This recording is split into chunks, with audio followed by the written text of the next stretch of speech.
Good morning student. Definite integral के बारे में बात चल रही है। इनडिफाइनाइट इंटीग्रल में सारे सम हम कंप्लीट कर चुके हैं। डिफाइनाइट इंटीग्रल 7.8 से स्टार्ट हो चुका है, लेकिन अभी जो सम चल रहे हैं वो उसमें इनडिफाइनाइट इंटीग्रल के जो सम थे वही सम है, सिर्फ उसमें ज्यादा क्या है, लिमिट।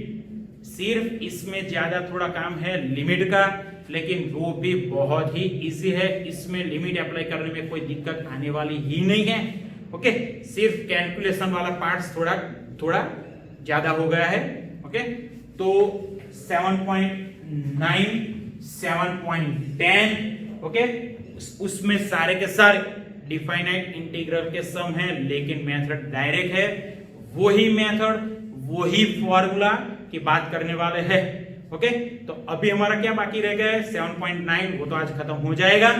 7.10 आज से ही शुरू करने वाले हैं, तो बाकी रह गया 7.11। बहुत ही अच्छा है, बहुत ही ज्यादा अच्छा है। और मिसलेनियस एक्सरसाइज 7 तो चैप्टर हमारा खत्म हो जाएगा। बहुत ही लेंथी चैप्टर है, काफी सारे फॉर्मूला है, काफी सारे मेथड है, लेकिन आप सब लोगों ने बहुत अच्छी तरह से काम किया है, तो शायद मुझे लगता है कि आपको इस चैप्टर में कोई प्रॉब्लम आने वाला नहीं है। स्टार्ट करते हैं 7.9। 17 तक हम काम कर चुके हैं, 18 से स्टार्ट करते हैं। I is equal to, now see here, from this bracket minus common, then 0 to pi bracket cos square x by 2 minus sin square x by 2 dx, and we know the formula. We already learned formula in 11th science, which is cos 2 theta is equal to cos square angle half minus sin square angle half. Here we have to given that cos square angle minus sin square angle. Then our formula is minus integration 0 to pi cos angle double, that is cos x dx. Okay, integration 0 to pi cos x dx। अब हम cos x का integration तो जानते हैं, क्या है, sin x, और हमारी lower limit 0, upper limit pi. Then I is equal to minus, first I apply upper limit, that is sin pi, minus lower limit, that is sin 0, and we know the value of sin pi, which is 0, same value of sin 0, then our final answer is 0. Now I take next sum of 7.9, 19 number. Okay, 19 number का sum question हमारा है I is equal to integration 0 to 2 in numerator 6x plus 3 in denominator x square plus 4 dx। तो पहले यहां पे split करने वाले हैं, तो I is equal to integration 0 to 2 in numerator 6x in denominator x square plus 4 dx plus integration 0 to 2 in numerator 3 denominator x square plus 4 dx. See, in first term in denominator x square plus 4 and derivative of x square plus 4 which is 2x, तो numerator में तो already हमको 6x दिया है, तो numerator में से 3 को मैं कॉमन निकाल देता हूं, तो यहां हो गया 3 common, then 0 to 2 2x divide by x square plus 4 dx plus 3 outside integration 0 to 2 dx upon x square 4 मतलब 2 स्क्वायर। तो यहां पहले टर्म में क्या होगा, f डैश x अपन fx, f डैश x अपन fx, तो हमारा फॉर्मूला क्या है, log मॉड्यूलस ऑफ fx। तो यहां पे हमारा फॉर्मूला आ जाएगा 3 as it is log modulus of x square plus 4, और लिमिट हमारी है 0 to, और यहां पे 3 as it is, तो 1 अपन x square plus a square, तो हमारा फॉर्मूला है 1 अपन a, that is 1 by tan inverse x upon a, that means x by 2, limit हमारी है 0 to, now I apply upper limit and lower limit, I is equal to 3, first I apply upper limit here. 2 square, that is 4. 4 plus 4, we get 8 when log 8 minus log. Now I apply lower limit, but here lower limit is 0. Put here x equal to 0. Then we get log 0 plus 4, which is log 4, plus 3 by 2. Now here I apply upper limit, that is 2. Put x equal to 2, then 2 by 2, we get 1, and then put lower limit, that means x equal to 0. Then we get tan inverse 0. See here, log 8 minus log 4, and we know the property of log function. 4 taking denominator, okay, then I is equal to 3 into log 8 by 4, we get log 2. Log 2 plus 3 by 2. Tan inverse 1, that is pi by 4, and tan inverse 0, which is 0. Then our final answer is 3 log 2 plus 3 pi by 8. ये हमारा final answer है. Okay, अब start करने जा रहा हूं next sum, मतलब 20 number का सम. बहुत ही इजी है 20 नंबर. ओके, देखते हैं क्या है 20 number. I is equal to integration 0 to 1 x into e raised to x plus sin pi x by 4 dx. दो टर्म है x into e raised to x और दूसरी टर्म क्या है sin pi x by 4. तो second term जो sin है उसका इंटीग्रेशन तो बहुत ज्यादा इजी है. Minus cos pi x by 4 in denominator coefficient of x. तो सेकंड टर्म का इंटीग्रेशन बहुत ज्यादा इजी है. और फर्स्ट टर्म हमारी क्या है x into e raised to x. तो आपको लग रहा होगा इंटीग्रेशन बाय पार्ट्स, मतलब यूवी वाली मेथड आप बिल्कुल सही हो. वो मेथड यहाँ पे हम अप्लाई कर सकते हैं, लेकिन उससे भी इजी मेथड मैं आपको बता देता हूं. एक फॉर्मूला हम जानते हैं e raised to x bracket fx plus f dash x, e raised to x fx plus f dash x. Then integration of this function is e raised to x into fx. See here, I is equal to integration 0 to 1 e raised to x as it is. और यहाँ पे जो x है उसमें 1 को subtract करता हूं और 1 मैंने ऐड कर दिया plus sign pi x by 4 as it is dx. अब देखो यहाँ पे क्या है e raised to x in bracket fx as x minus 1 plus f dash x, fx plus f dash x, e raised to x fx plus f dash x. Then our formula is e raised to x and fx as x minus 1. See here, and therefore I is equal to integration of first term, which is e raised to x into bracket x minus 1 plus integration of sine function, which is minus cos. See here, minus cos pi x by 4 in denominator pi by 4. और हमको limit दी हुई है 0 to 1. Now first I apply upper limit. See here, apply upper limit 1 minus 1, then first term is our 0 minus pi by 4 taking numerator, then we get 4 upon pi. Now I put x equal to 1, then we get cos pi by 4 minus, now I apply lower limit, and lower limit is put here x equal to 0, e raised to 0, that is 1, 0 minus 1, we get minus 1 minus, see here 4 upon pi and put x equal to 0, then we get cos 0. Now open all the bracket, minus 4 upon pi, value of cos pi by 4, which is 1 upon root 2, minus minus plus 1, minus minus plus 4 upon pi, value of cos 0 is 1. Then I is equal to, our final answer is 1 plus 4 upon pi minus. तो ये दोनों term मैंने पहले लिखे. अब क्या है minus 4 अपन pi into root 2, तो 4 है अपन रूट 2, तो 4 अपन रूट 2, तो हमको क्या मिलेगा 2 रूट 2. तो यहाँ पे न्यूमेरेटर में हो गया हमारा 2 root 2 in denominator pi, which is our final answer. Now अब दो MCQ ही बच गए हैं पूरी की पूरी एक्सरसाइज 7.9 में। इसको कैसे काम करेंगे, बहुत ही इजी मेथड है, दोनों ही MCQ। तो पहले स्टार्ट करने जा रहे हैं MCQ number 21। See here 21 MCQ, I is equal to integration 1 to root 3 dx upon 1 plus x square.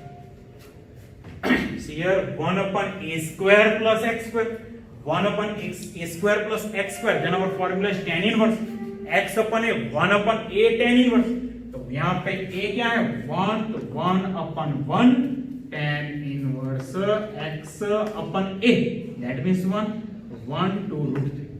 First I apply upper limit, that is tan inverse root 3 minus tan inverse 1।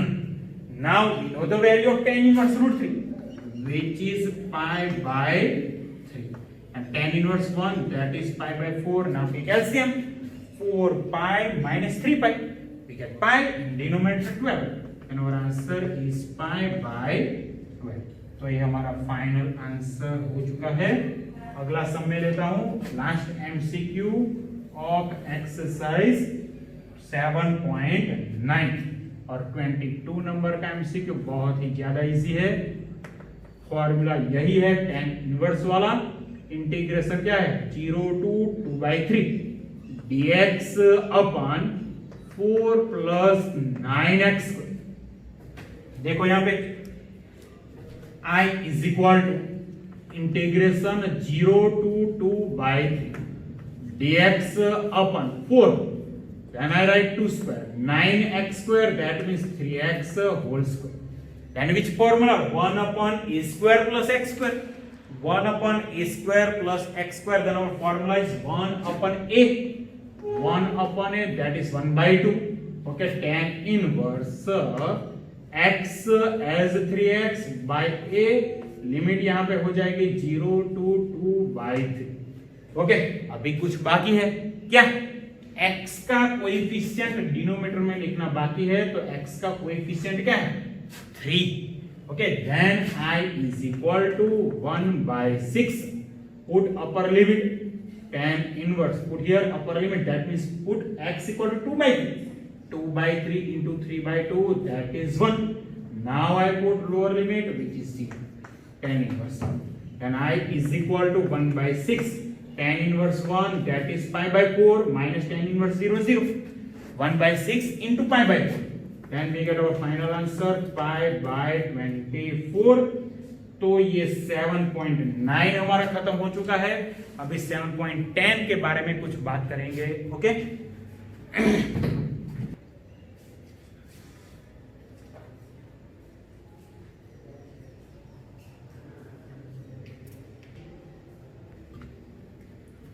चलो बच्चों 7.9 खत्म हो चुका है। 7.10 के बारे में बात करने वाले हैं। वही सम है, लेकिन 7.10 में क्या कुछ डिफरेंट है। तो यहां पे जो सम है उसमें कुछ फॉर्मूला तो वही की वही है, लेकिन जो फॉर्मूला 7.9 में यूज नहीं किया वो शायद 7.10 में यूज करनी पड़ेगी, या फिर कोई सम ऐसा होगा कि कुछ एज्यूम करना पड़ेगा। कुछ प्रॉब्लम है ही नहीं, वो इनडिफाइनाइट इंटीग्रेशन वाला सम था वही है। ओके, लेकिन 7.9 से थोड़ा शायद फॉर्मूला में डिफरेंस आएगा और कुछ ना कुछ सम में एज्यूम करना पड़ेगा। एज्यूम किए बिना भी कुछ सम हम कैलकुलेट कर सकते हैं। कैसे, मैं आपको बताता हूं। स्टार्ट करता हूं इलस्ट्रेशन नंबर 28। एग्जाम्पल 28 बहुत ही इजी है। I is equal to integration, question हमारा -1 to 1 5x raised to 4 under x raised to 5 plus 1 dx। तो आप यहां पे x raised to 5 plus 1 कुछ एज्यूम करो तो भी चलेगा। अगर एज्यूम नहीं करते हो तो कैसे काम करेंगे देखते हैं। I is equal to integration -1 to 1 मैं पहले x raised to 5 plus 1 whole raised 1/2 को लिख देता हूं। उसके पास उसके साथ में क्या है, derivative of x raised to 5 plus 1। देखो यहाँ पे x raised to 5 plus 1 whole raised to 1/2 और x रेस्ट टू 5 प्लस 1 का डेरिवेटिव आएगा 5 इंटू x रेस्ट टू 4।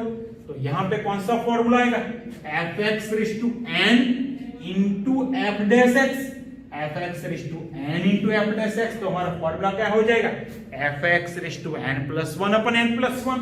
देखो यहाँ पे I is equal fx raised n plus 1 that is 3/2 in denominator 3/2 और लिमिट हमारा -1 to 1। तो यहाँ पे 2/3 जो डिनोमिनेटर में है 3/2 उसको मैं ऊपर लेता हूं तो हो जाएगा 2/3 और अब यहाँ पे मैं लिमिट अप्लाई करने वाला हूं। देखो यहाँ पे x raised to 5 plus 1 whole raised to 3/2 -1 to 1। Now first I apply upper limit, that means 1 plus 1 2 and 2 raised to 3/2। तो 2 raised to 3 को भी गोली मारो, 2 raised to 1/2 that means root 2। Now apply apply power 3 root 2 raised to 3, then root 2 into root 2 that is 2 into root 2 that means 2 raised to 3/2 we get 2 root 2 and if we apply lower limit, see here -1 raised to 5 we get -1 plus 1 that is 0 means 2 into 2 root 2 divided by 3 then we get I is equal to 4 root 2 divided by 3 which is our final answer। बहुत ही ज्यादा easy सम था। देखो अभी मैं start करता हूं next sum, तो वो है इलस्ट्रेशन नंबर 29। इसी तरह का है example number 29।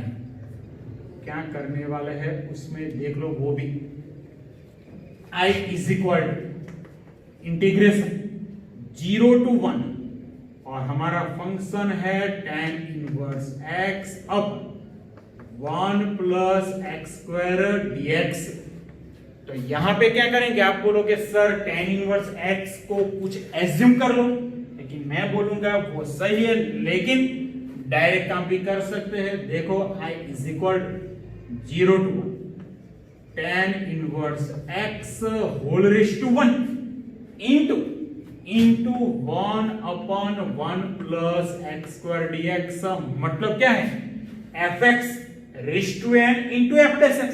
tan inverse x का डेरिवेटिव है 1 अपॉन 1 प्लस एक्स स्क्वायर, तो यहाँ मल्टीप्लीकेशन में है तो फॉर्मूला आएगा fx raised to n into f dash x। Then वो formula is fx raised to n plus 1 upon n plus 1। Okay, तो I is equal tan inverse x raised to divide by 2 और limit हमारा 0 to 1। तो 1/2 को मैं बाहर निकाल देता हूं तो बच गया tan inverse x whole square limit 0 to 1। Then I is equal to 1/2। First I apply upper limit, then put tan inverse x is equal to tan inverse 1 which tan inverse 1 whole raised to 2 minus tan inverse 0 whole square। तो tan inverse 0 जानते हैं value of tan inverse 0 that is 0 and tan inverse 1 that is pi by 4 means pi by 4 whole square। That means I is equal to 1/2 or pi by 4 whole square, pi square by 16। Then our final answer is pi square divided by 32। ये हमारा final answer हो गया। Okay, अभी start करने जा रहा हूं next sum. वो तो बहुत इजी है और 7.10 देखो 7.10 स्टार्ट हो चुकी है। उसका पहला सम 7.10 का पहला सम बहुत ज्यादा easy, integration 0 to 1 numerator x denominator x square plus 1 dx। I is equal to integration 0 to 1 x upon x square plus 1 dx। Then I is equal to क्या करेंगे, देखो यहाँ पे डिनोमिनेटर में जो x स्क्वायर प्लस 1 है तो उसका डेरिवेटिव क्या हो जाएगा 2x। तो न्यूमेरेटर में ऑलरेडी x तो है ही, तो क्या करेंगे 2 से मल्टीप्लाई करो, डिवाइड करो। तो यहाँ पे मैं पहले डिवाइड कर देता हूं, अब मैंने मल्टीप्लाई कर दिया तो 2x upon x square plus 1 dx, then I is equal to 1 by 2. See here, f dash x upon fx, then log mod fx, log mod x square plus 1, and limit 0 to 1. Now I apply upper limit, then log 1 square 1 plus 1 2 minus log lower limit. Put x equal to 0, then we get log 1, and we know the value of log 1, which is 0. Then our final answer I is equal to 1 by 2 into log 2. अब आज का last सम मैं calculate करने वाला हूं, और वो है 7.10 का सेकंड नंबर का सम। आज का लास्ट सम है, बहुत ही बढ़िया सम है। तो देखो क्वेश्चन हमारा क्या है, second number. I is equal to integration 0 to pi by 2 under root sine 5 into cos raise to 5 d5। कैसे काम करेंगे देखते हैं। तो यहां पे जो cos रेज टू 5 है, तो उसको मैं साइन फंक्शन में कन्वर्ट कर देता हूं। कैसे देखो, I is equal integration 0 to pi by 2 root sine 5, that means sin 5 whole raised to 1 by 2, and cos raised to 5 है, तो उसको मैं लिखने वाला हूं cos raised to 4 into cos 5 d5। और जो cos raised to 4 है, तो उसको कैसे लिखेंगे cos square whole square, okay, cos square whole square, and I is equal to integration 0 to pi by 2 sin 5 whole raised to 1 by 2 into cos raised to 4, that is cos square 5 whole square into cos 5 d5। और जो bracket में cos square 5 है, उसको sign में convert करूंगा तो हो जाएगा 1 minus sine square 5, then I is equal to integration 0 to pi by 2 sin 5 whole raised to 1 by 2, और cos square 5 मतलब हो जाएगा 1 minus sine square 5 whole square into cos 5 d5। अब देखो यहाँ पे, अगर मैं साइन 5 को कुछ एज्यूम कर लेता हूं, तो उसका डेरिवेटिव साथ में है ही cos 5 d5। तो देखो यहाँ पे मैं एज्यूम करने जा रहा हूं साइन 5 को, तो suppose sine 5 is equal to t, and derivative of sin 5 which is cos 5 d5 is equal to dt। तो यहां पे जो वेरिएबल 5 है, उसकी जगह पे मैं नया वेरिएबल लेके आया हूं, और वो वेरिएबल है t। और जो यहां पे लिमिट थी 0 to pi by 2, तो वो 5 की लिमिट थी, और मुझे चाहिए t फंक्शन t की लिमिट। तो कैसे देखो, if phi is equal to 0, then t is equal to, put here value of phi is 0, then sin 0 which is 0, and if phi is equal to pi by 2, then t is equal to, put here phi is equal to pi by 2, then we get t is equal to sin pi by 2 means 1. Now I substitute all the value and limit is now 0 to 1. Sin phi, that is t, means first term is t raised to 1 by 2, second term 1 minus t square whole square and sin phi d phi, तो हो जाएगा dt। तो यहाँ पे मैं पहले expansion कर लेता हूं, तो I is equal to integration 0 to 1 t raised to 1 by 2, तो यहाँ पे हो जाएगा 1 minus 2t square plus t raised to 4 dt। अब t raised to 1 by 2 को ब्रैकेट में मल्टीप्लाई करने वाला हूं, तो I is equal to integration 0 to 1 t raised to 1 by 2 multiply कर दिया, तो t raised to 1 by 2 minus 2 t square into t raised to 1 by 2, then summation of power 2 plus 1 by 2, we get 5 by 2। Same in last term 4 plus 1 by 2, that is 9 by 2 dt. Now integrate all the term and we use which formula? Formula x raised to n वाला. तो x raised to n plus 1 upon n plus 1. Then integration of first term t raised to 1 by 2, that is 3 by 2. 3 from denominator to I taking numerator. Same here 2 as it is. Integration 7 by 2 in denominator 7. 2 taking numerator. Same way here t raised to 11 by 2. 11 2 in numerator 0 to 1. Now put first upper limit. That means now put t is equal to 1. 2 by 3. 1 raised to 3 by 2. 1 minus 4 by 7. 1 raised to 7 by 2. Same 1. And last plus 2 by 11. T 1 raised to 11 by 2, which is also 1. Minus lower limit. That means t is equal to 0. Put here t is equal to 0. First term, second and third. All term are 0. Now take LCM. 11 7s are 77. 77 into 3, that is 231. अगर यहाँ पे LCM लेके calculate करेंगे हमारा answer हो जाएगा 64 divide by 231. तो ये हमारा फाइनल आंसर हो चुका है. तो आज यहाँ तक काम करेंगे. अभी आपको कुछ सम थर्ड नंबर से कुछ ना कुछ आने वाला है, तो आप अपने आप भी कैलकुलेट कर सकते हो. बहुत ही ज्यादा इजी सम है. ओके.